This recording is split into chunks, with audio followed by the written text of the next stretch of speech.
Windshield braking reaction here.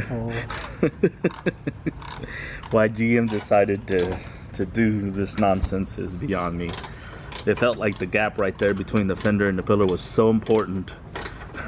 Engineers just being funny. See how many windshields we can sell.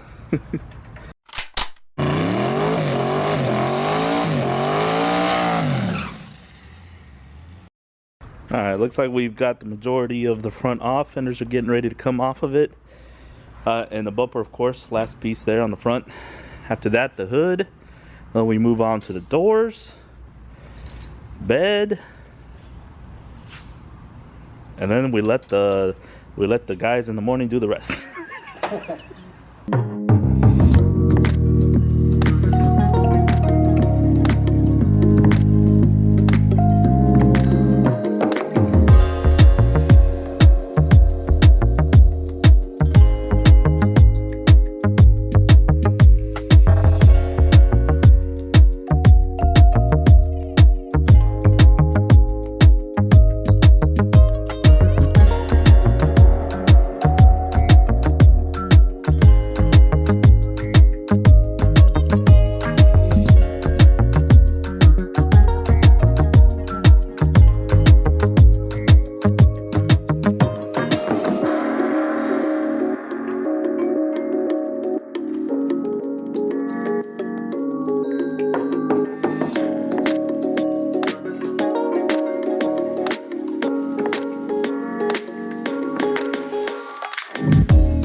What are you doing?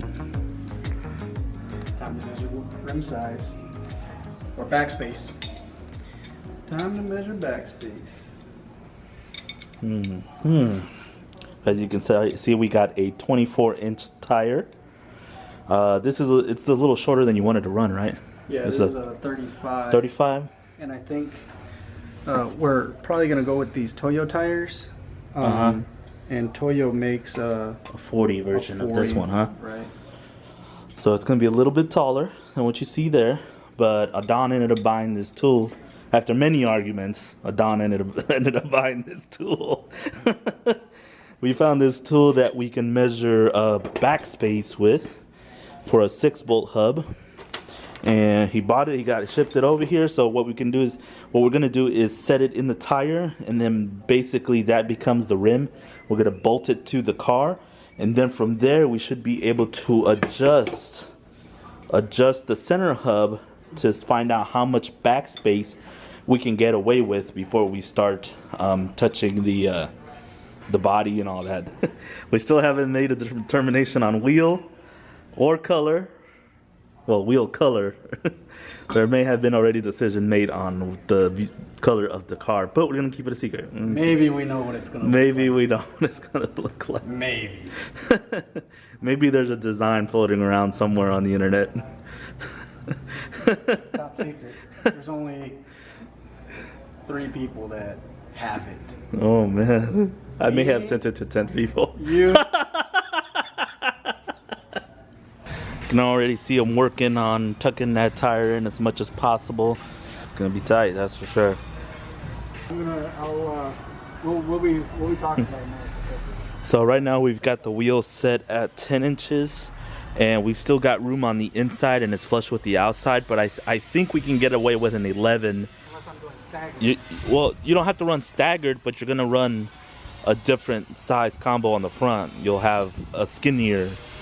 Probably this 285, so you'll have 11s in the backs but 10s in the fronts, which is not a big deal. It'll make it look more sporty is the actual term.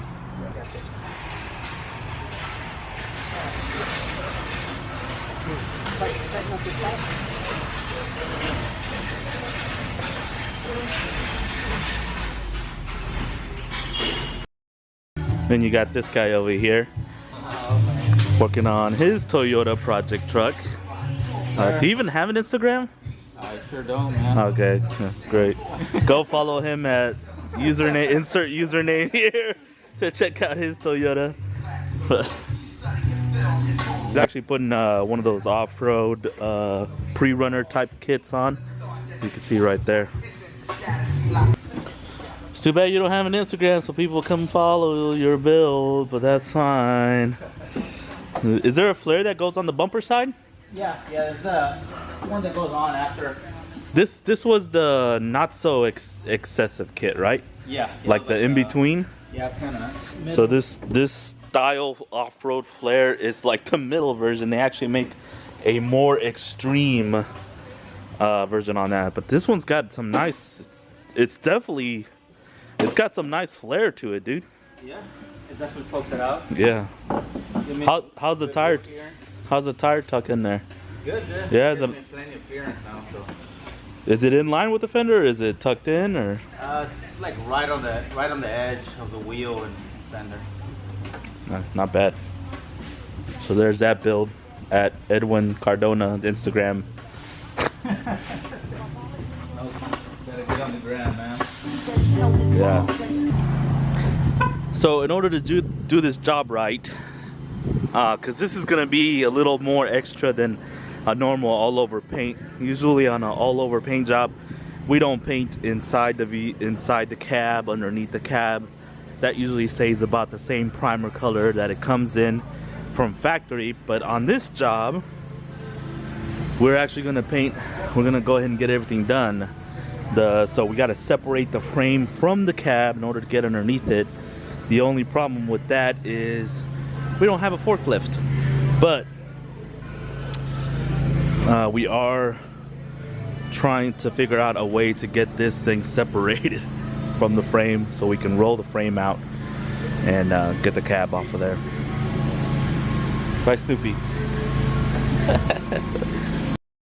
Well, I thought I'd give you guys one quick update before we wrap up this video. As you can see, we have been busy getting the truck completely apart. 2020 GMC Sierra just sitting here. The cab, the bed, all the body panels are off of the frame, just completely apart. The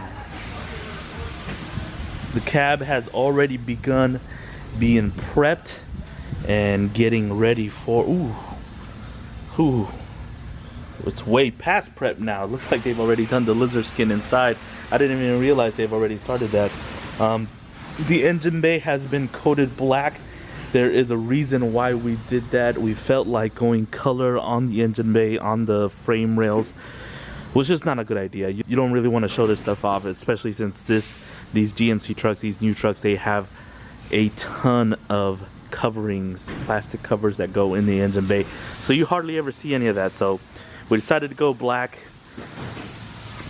Firewall all blacked out, as you can see. We're going to continue the trend of lizard skin underneath the vehicle. But yeah, this looks, oh man, this is really nice. The roof's been done, all the crevices, all the corners, all complete. Little more scuffing down, little more taping off. Then we're going to start laying some color down on the cab and the bed. We've started mocking up the new fuel tank. This is the new crew cab fuel tank. Yeah, we still have to set the cab on it to find out where it's going to sit and if it's going to clear. Since it's smaller at the front there, it's actually going to fit in here a lot better. We're not stopping. Everything is moving along really, really quick.